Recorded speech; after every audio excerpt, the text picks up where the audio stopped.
The Debt Management Office, DMO, says the N198.032 billion Nigerian Treasury Bills, NTBS, which will mature in December 2017 will be repaid in full at maturity. The office said this in a statement, a copy of which was obtained from the DMO website on Tuesday in Abuja.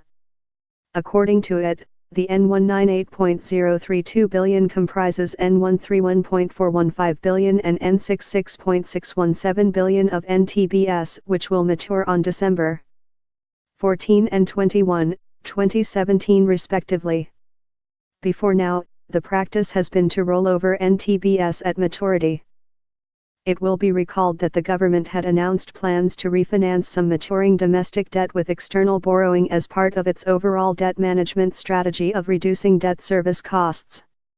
Other objectives of this strategy are to free up space in the domestic market for other borrowers and achieve a more sustainable debt portfolio mix of 60% domestic and 40% external.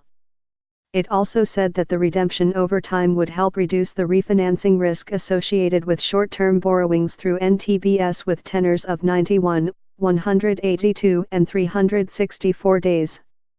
It said that as at September 30, NTBS accounted for 30.23% of federal government's domestic debt of N12.5 trillion compared to the DMO's target of a maximum of 25%. Read, Presidential Lodge returned to Lagos State Government. It also said the NTBS would be redeemed primarily using proceeds of the $500 million raised through a Eurobond issuance by Nigeria in November. Nigeria had issued a dual-tranche $3 billion Eurobond in November, out of which $2.5 billion is to part finance the deficit in 2017 Appropriation Act and the balance of $500 million is for the refinancing of domestic debt.